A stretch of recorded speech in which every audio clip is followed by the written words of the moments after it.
नमस्कार, दिन भर की हाइलाइट्स जानने के लिए सुनते रहिए सुजस आवाज राजस्थान। सुजस पॉडकास्ट में मेधा के साथ आप सुन रहे हैं प्रदेश के मुख्य समाचार। एक नजर आज की हेडलाइंस पर। राष्ट्रपति ने बांसवाड़ा के मानगढ़ धाम में आदि गौरव समारोह में की शिरकत। मुख्यमंत्री भी रहे कार्यक्रम में मौजूद। मुख्यमंत्री ने त्रिपुरा सुंदरी मंदिर पहुंचकर की पूजा अर्चना की। प्रदेश वासियों की खुशहाली की कामना। मुख्यमंत्री ने की केंद्रीय मंत्रियों से मुलाकात। प्रदेश के विकास कार्यों पर की चर्चा। और अब सुनिए खबरें विस्तार से।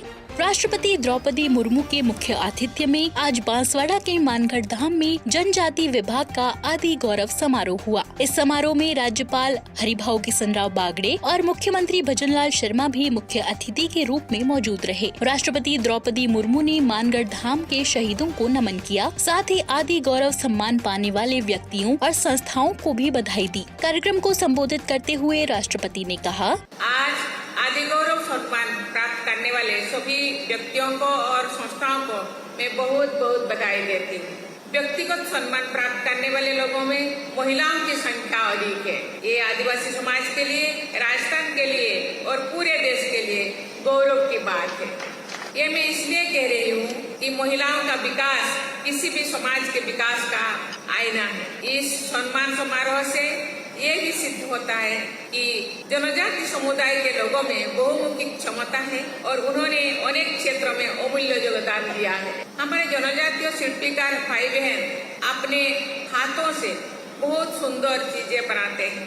यहाँ के बनफूल स्टूडियो का जितना सुंदर नाम है उतना ही सुंदर काम है। इस अभियान द्वारा 5 करोड़ से अधिक जनजातीय समाज के लोगों को लाभान्वित करने का लक्ष्य तय किया गया है। मुझे विश्वास है कि ये अभियान आदिवासी समाज के गौरव को बढ़ाने का सशक्त माध्यम बनेगा। कार्यक्रम को संबोधित करते हुए राज्यपाल हरिभाऊ किशनराव बागड़े ने कहा, यह बहुत ही महत्वपूर्ण है कि राजस्थान में आदि गौरव सम्मान की राज्य सरकार ने पहल की है।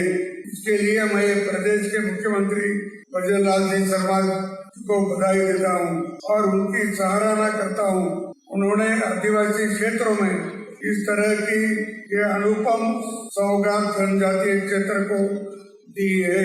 मैं समझता हूँ कि जनजातीय क्षेत्र के लोगों और उनके लिए कार्य करने वाले हर व्यक्ति का सम्मान प्रकृति और जीवन के सहज मूल्यों का सम्मान है।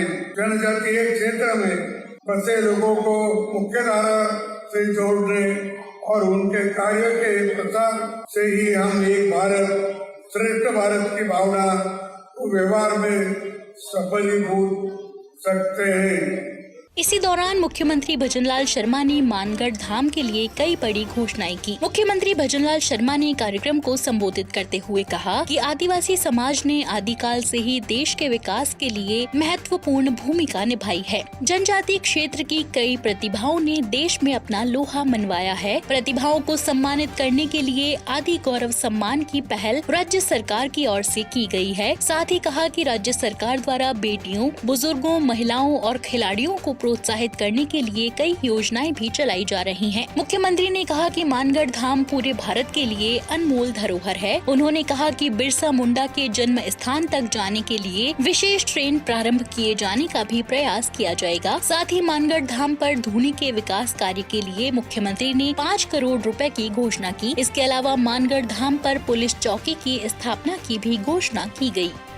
इस अवसर पर मैं भगवान बिरसा मुंडा को भी मैं नमन करता हूँ। यशस्वी प्रधानमंत्री श्री नरेंद्र मोदी जी ने भगवान बिरसा मुंडा की जयंती को जनजातीय गौरव दिवस के रूप में मनाने की शुरुआत की। प्रधानमंत्री जी ने झारखंड के रांची के खूंटी जिले में भगवान बिरसा मुंडा की जयंती पर पीएम जनजातीय आदिवासी न्याय महाअभियान की शुरुआत की।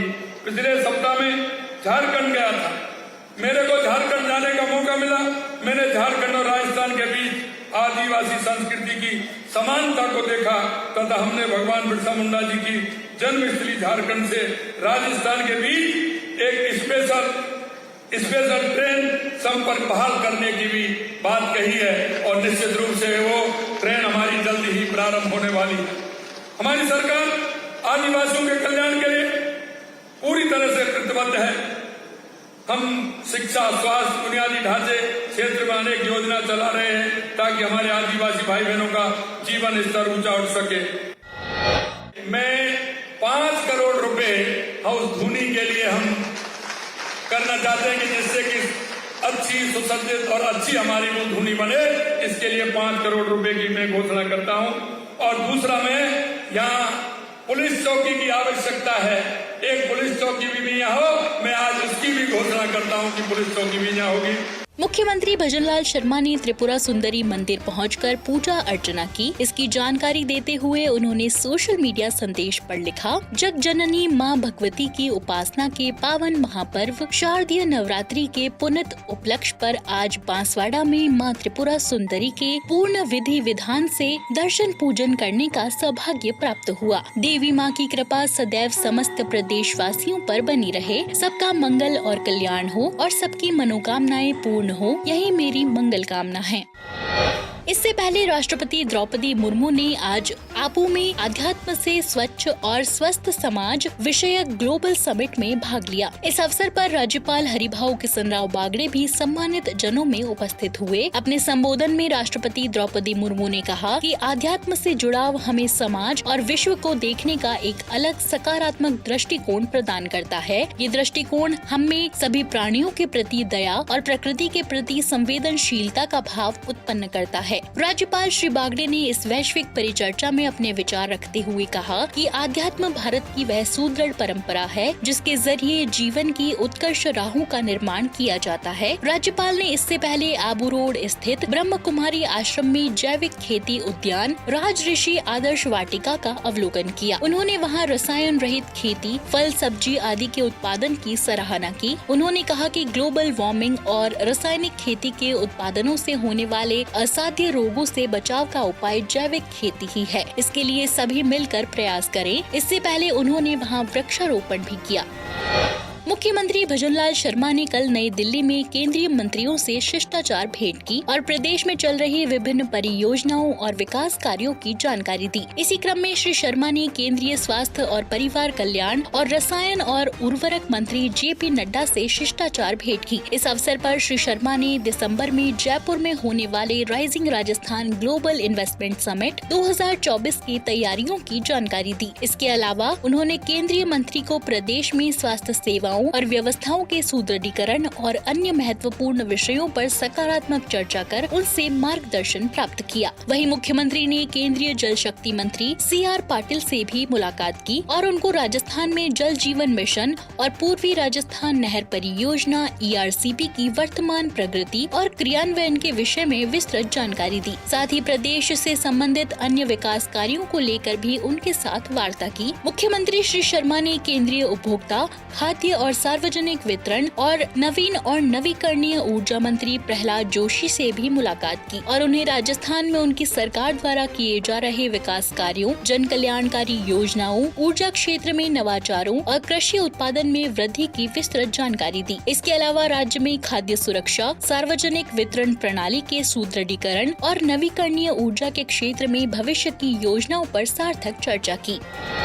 बढ़ते हैं आगे। उप मुख्यमंत्री दिया कुमारी ने लघु उद्योग भारतीय महिला संगठन जयपुर की ओर से आज से 6 अक्टूबर तक आयोजित होने वाली स्वयं सिद्धा हस्तशिल्प प्रदर्शनी 2024 का जवाहर कला केंद्र के शिल्प ग्राम में फीता काटकर शुभारंभ किया। उप मुख्यमंत्री दिया कुमारी ने इस अवसर पर कहा कि प्रधानमंत्री नरेंद्र मोदी और मुख्यमंत्री भजनलाल शर्मा के नेतृत्व में हमारी डबल इंजन की सरकार महिलाओं को आगे बढ़ाने, मजबूत बनाने, आर्थिक रूप से संबल प्रदान करने और आत्मनिर्भर बनाने के लिए काम कर रही है। लघु उद्योग भारती इस प्रदर्शनी के माध्यम से महिला हस्तशिल्पियों को मंच प्रदान कर संबल दे रहा है। उन्होंने कहा कि आज के दौर में पर्यटन की दृष्टि से नवाचार करते हुए होम स्टे आदि को बढ़ावा दिया जाना चाहिए। उप मुख्यमंत्री ने प्रदर्शनी में विभिन्न वर्गों की महिलाओं द्वारा तैयार दैनिक घरेलू उपयोग के सामान, सजावट के सामान और अन्य कलात्मक उत्पादों का विभिन्न स्टॉल पर अवलोकन कर सराहा और इन कुटीर उद्योग और महिला उद्योग शिल्पकारों का उत्साहवर्धन किया। तो आज के सुजस पॉडकास्ट में इतना ही। मेधा को दीजिए इजाजत। कल फिर होगी आपसे मुलाकात। तब तक के लिए नमस्कार।